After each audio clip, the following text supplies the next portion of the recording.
Excellences, Monsieur le Président de la République, chef de l'État et magistrat suprême, Excellences, Madame la Première ministre, honorable Président de l'Assemblée nationale, honorable Président du Sénat, Excellences, Messieurs et Dames ambassadeurs et chefs de mission diplomatique,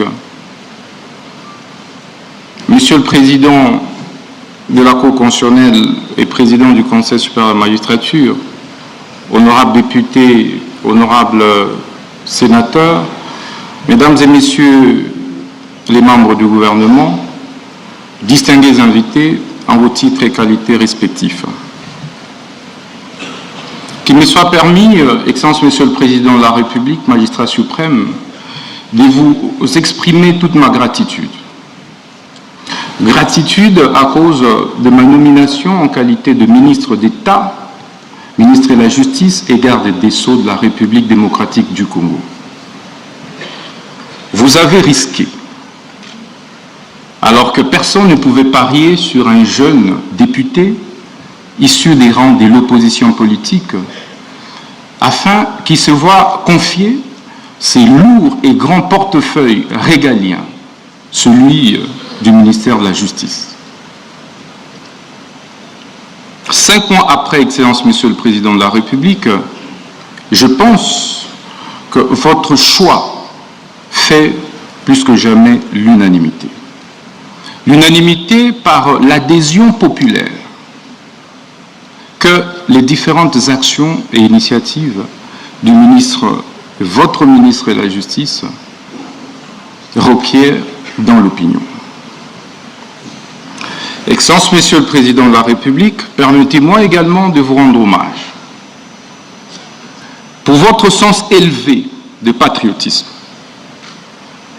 C'est une première dans notre histoire politique que d'avoir un chef de l'État, un président de la République, qui affronte de manière aussi viscérale un ennemi, M. Paul Kagame, qui a tant endeuillé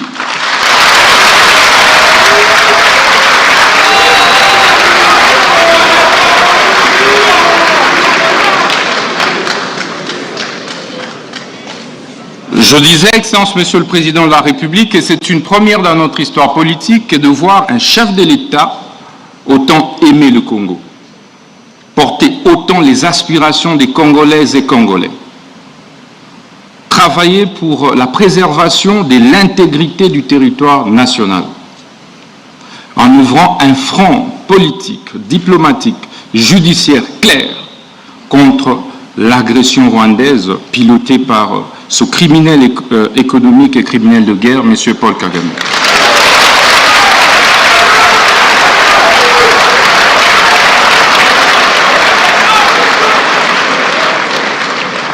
Excellence, Monsieur le Président de la République, je puis vous rassurer que vous n'êtes plus seul sur le front judiciaire. Je suis là à vos côtés et je ne ménagerai aucun effort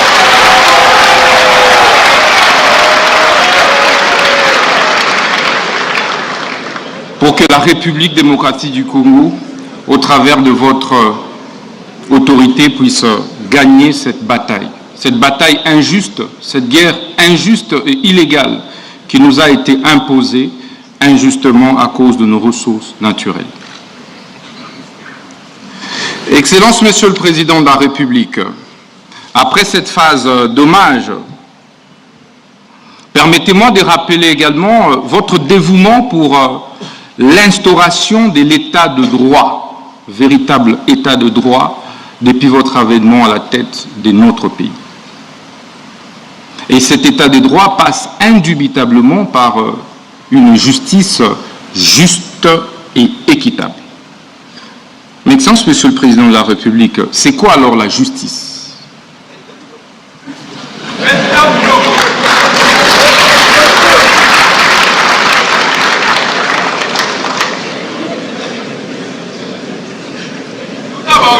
La justice est un terme polysémique, comme l'a dit le bâtonnier national, qui implique un certain nombre d'acceptions.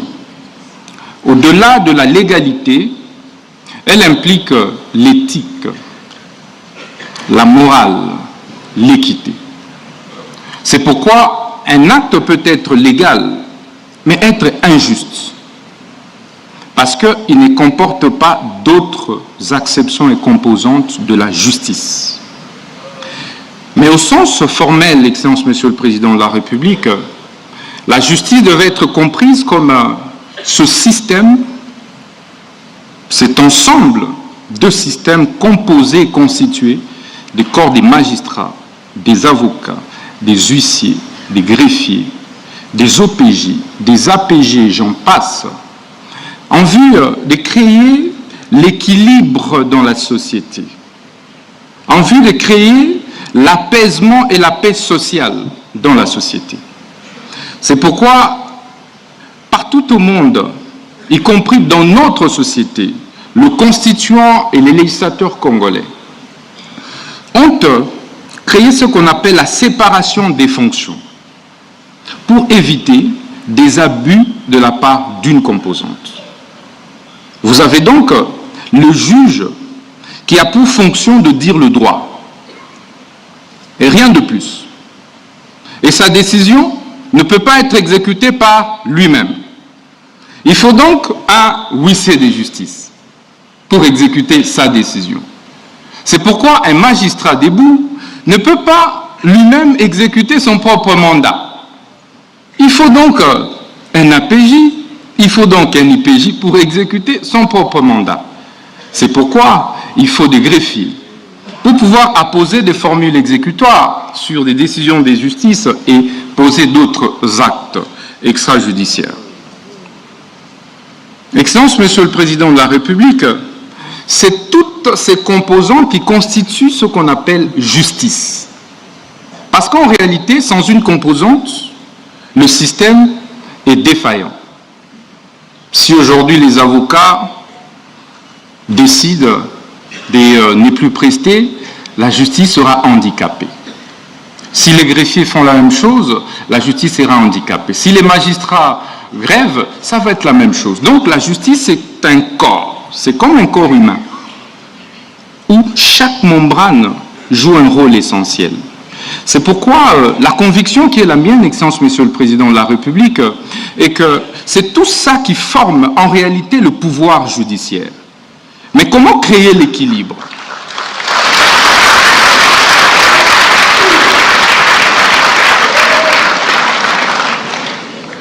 Mais comment alors créer l'équilibre et veiller qu'une composante puisse empiéter sur les fonctions d'une autre composante? C'est ça le rôle du ministre de la Justice. Il faut un arbitre. Il faut un arbitre qui régule. Il faut un arbitre qui voit comment le juge ne peut pas empiéter sur les prérogatives et fonctions des huissiers, comment les greffiers ne doivent pas empiéter sur les prérogatives des huissiers, ainsi de suite. C'est ça le rôle du ministre de la Justice, Excellence Monsieur le Président de la République. Et donc, le ministre de la Justice ne devrait pas être perçu comme un simple membre du gouvernement de l'exécutif. Il est un pendant entre le pouvoir exécutif et les pouvoirs judiciaires. Excellence Monsieur le Président de la République, ceci veut dire donc que le ministre de la Justice veille à la bonne application des lois et textes réglementaires au niveau de la République. Le ministre de la Justice veille sur les exécutions des décisions des justices. Le ministre de la Justice veille sur la protection et préservation des droits et devoirs des citoyens. Il se rassure, Excellence Monsieur le Président de la République.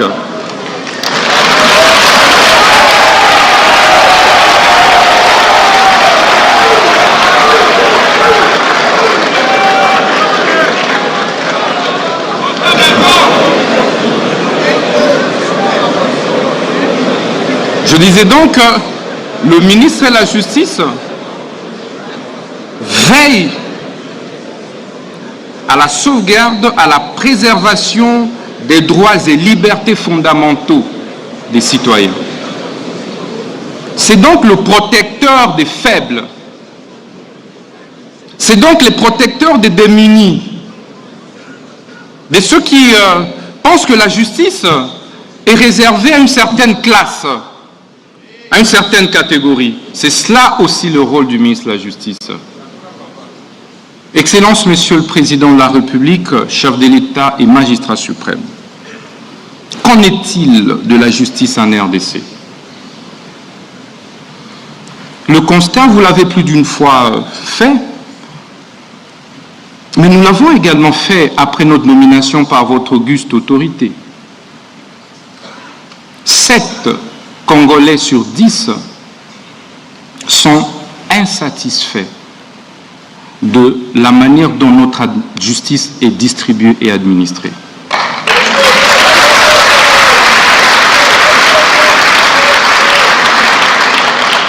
Sept Congolais et Congolais sur 10 ne se retrouvent pas dans la justice telle que distribuée et administrée aujourd'hui en République démocratique du Congo. D'où les différents jérémiades, les différentes plaintes, parfois les différentes tensions sociales observées au sein de notre société.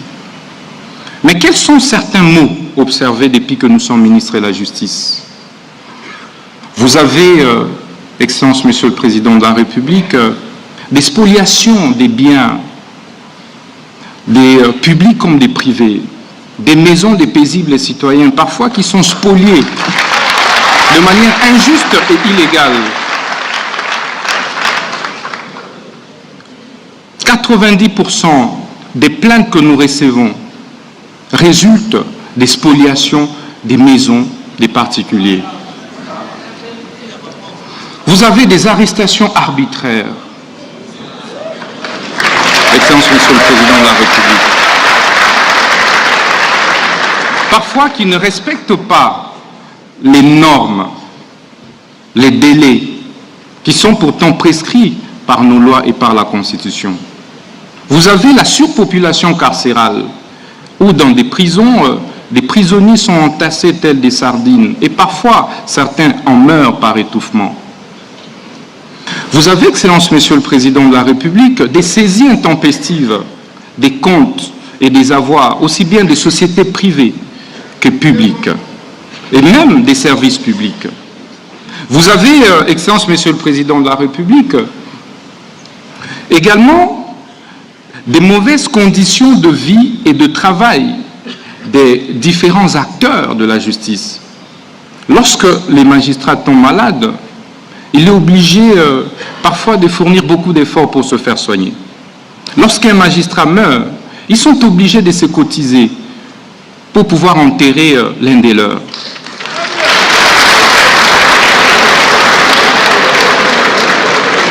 Il n'y a pas de prime de brousse, d'où la plupart des magistrats et juges préfèrent se concentrer ici à Kinshasa et refusent d'aller à l'intérieur du pays. Et donc, dans la plupart des juridictions à l'intérieur du pays, il n'y a pas de juges. Il y a une insuffisance des magistrats. Et donc, la justice n'est pas bien dite à l'intérieur du pays. Mais cela est dû aussi aux mauvaises conditions de travail, aux mauvaises conditions de vie de ces magistrats, parfois qui prennent d'énormes risques pour ceux qui acceptent, Excellence, Monsieur le Président de la République. Ils n'ont pas de moyens de mobilité. C'est tout ça qui fait que notre justice soit malade. C'est tous ces mots compilés. Mais que faire pour pouvoir en guérir, Excellence, Monsieur le Président de la République? Mais il faut discuter, il faut un cadre pour échanger. Il faut se regarder dans les yeux. Pourquoi? Parce que seule la justice élève une nation. Je dis, Excellence, Monsieur le Président de la République, la justice est la colonne vertébrale d'un État. Ça devrait être le premier pilier de l'action gouvernementale. Quels que soient les efforts que l'on puisse fournir dans les secteurs de l'économie, dans les secteurs des finances, quelles que soient les réformes que l'on puisse opérer, tant que la justice est malade, rien ne marchera, Excellence, Monsieur le Président de la République.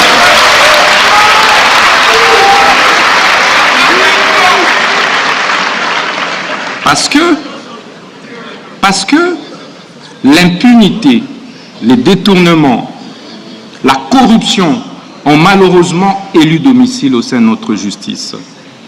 Et il sera ainsi difficile de pouvoir impulser le développement de notre République sans toucher de fond la réforme de la justice. Donc, il nous faut du courage, il nous faut de l'audace, puisque nous n'avons que ce pays, de nous regarder en face et de nous dire les problèmes c'est à tel niveau et la thérapie est là. Et accepter que cette thérapie soit administrée de manière ferme, claire et sans faille, Excellence, Monsieur le Président de la République.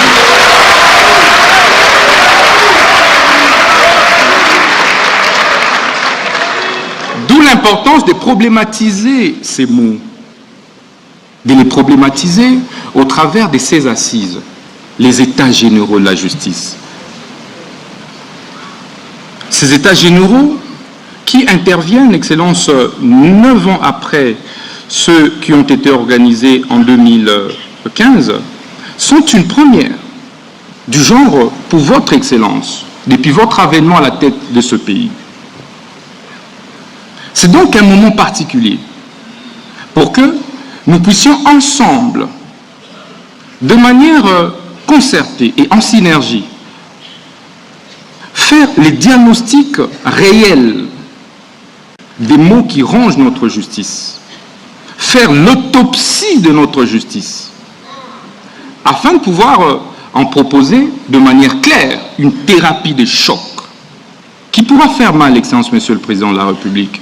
Mais comme vous le savez, lorsque un citoyen, un compatriote est malade et que vous lui administrez plutôt du lait, il ne va pas en guérir. Il faut donc lui administrer la quinine. Il faut...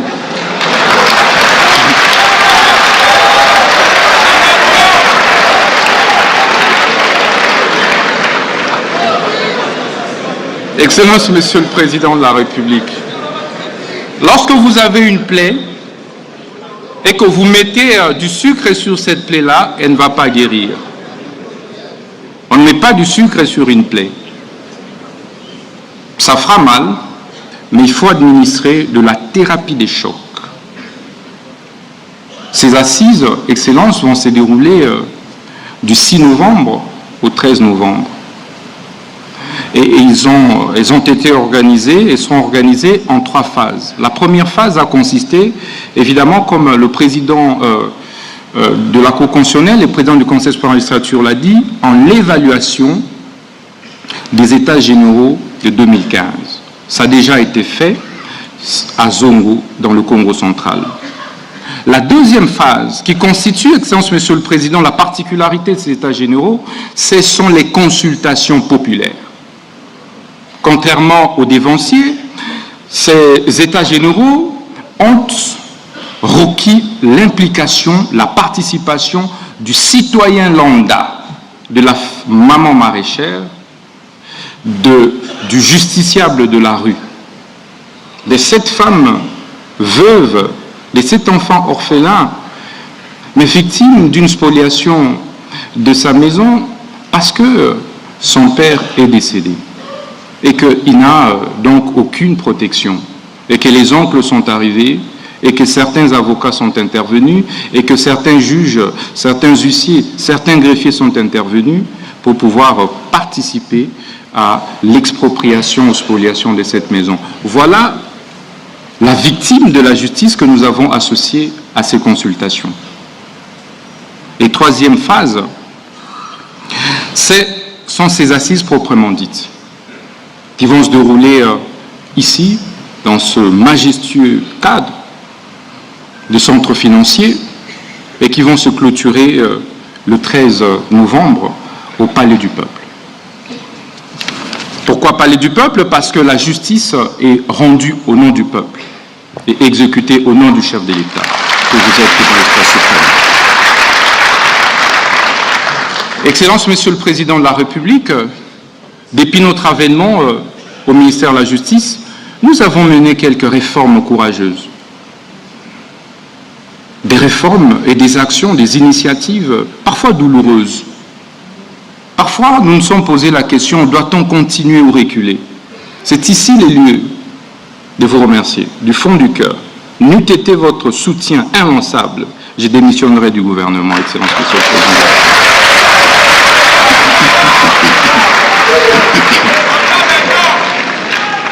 La première réforme courageuse, c'était l'insaisissabilité des biens des entreprises publiques, services publics, établissements publics. Aujourd'hui, le taux des saisies exécutions contre nos entreprises publiques a sensiblement baissé et nous avons réussi à sauvegarder les biens et fonds des entreprises, services et établissements publics. Excellence, nous avons également instauré ce qu'on appelle en droit étranger la caution judiciaire pour éviter que n'importe quel quidam puisse déranger les entreprises qui acceptent de venir investir dans notre République, qui faisait l'objet de beaucoup de plaintes et souvent fantaisistes, et doubler, Excellence, des condamnations parfois exorbitantes, à des astreintes exorbitantes, à des dommages-intérêts parfois mirobolants, qui ont fait que certaines entreprises puissent fermer et quitter la République. Pourtant, on ne peut pas créer de l'emploi sans investisseurs privés. Et donc, ça a été notre devoir, sous votre impulsion et vos instructions, de pouvoir réformer sur ce plan-là. Nous avons également procédé à la bancarisation de tous les frais de justice, qui est un processus. C'est difficile parce que c'est une réforme. Mais au bout de compte, nous allons y arriver. En si peu de temps, là où nous avons réussi à bancariser, Excellence Monsieur le Président, nous avons décuplé les recettes qui relèvent du ministère de la Justice. Nous avons également, Excellence, sous votre impulsion, amorcé des actions de désengorgement. Des désengorgements de nos maisons carcérales, de nos prisons. Ça a été difficile. Aujourd'hui, Excellence, la prison de Makala, qui constitue une épine, en fait, pour le gouvernement, votre gouvernement, ne constitue plus un problème comme avant. Parce que nous avons, grâce à votre impulsion, pris des décisions et des mesures courageuses, celles de désengorger. Aujourd'hui, il n'y a plus de morts dans la prison de Makala par étouffement, Excellence Monsieur le Président de la République.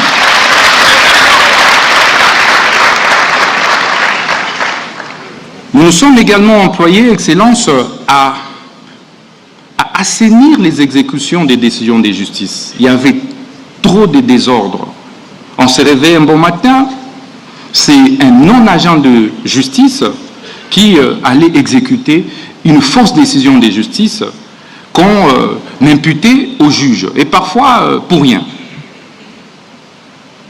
Étant donné qu'il n'existe pas de système de certification efficace des décisions de justice et même d'actes officiels jusqu'ici en République démocratique du Congo, nous avons eu affaire à beaucoup de décisions parfois falsifiées à l'insu des juges. Parfois, on mettait des noms des juges déjà décédés.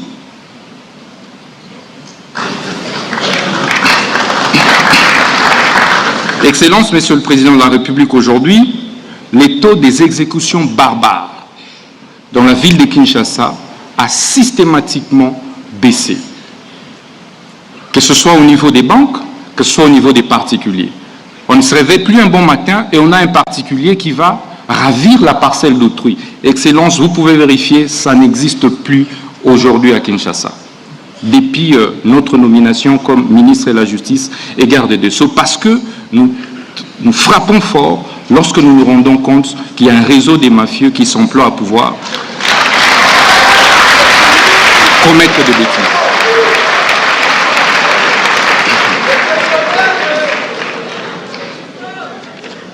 Excellence, Monsieur le Président de la République, ce n'était qu'à titre indicatif. Nous avons mené des réformes aussi bien au niveau des services des cultes et associations, comme vous avez suivi. Aujourd'hui, nous avons supprimé l'F92 et nous accordons des personnalités juridiques aux églises et nous avons instauré les systèmes d'identification de tous les pasteurs. C'est en cours. Pour pouvoir, Excellence, Monsieur le Président de la République,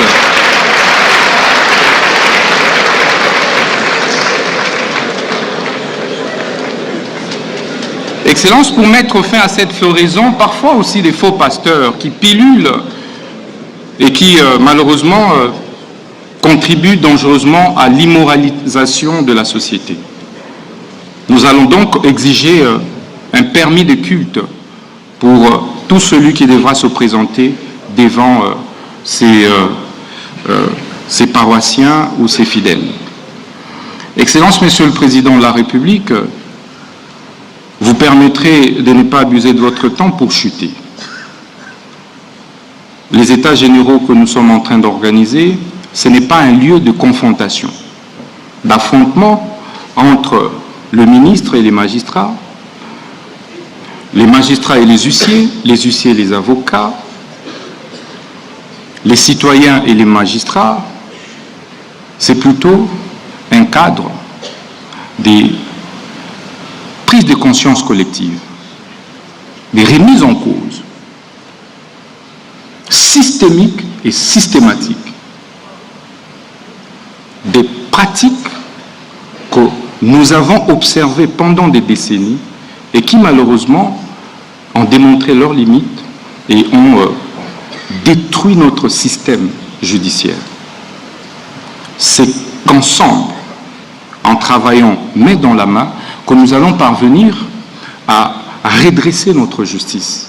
Ce n'est donc pas une initiative du ministre de la Justice, encore moins du gouvernement, mais c'est une initiative collective.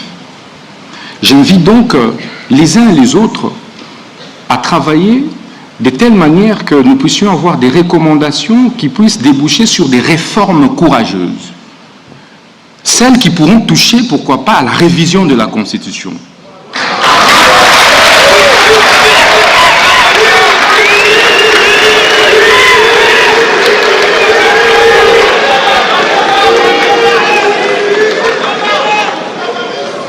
Parce que, Excellence, Monsieur le Président de la République, comme disait Rouvillois, les constitutions ne sont pas des tentes dressées pour le sommeil, tout comme les lois. Elles sont appelées à s'adapter aux réalités de la société. Nous mettrons donc en place un comité de suivi et d'évaluation des recommandations de ces États généraux. Je dis et je vous remercie.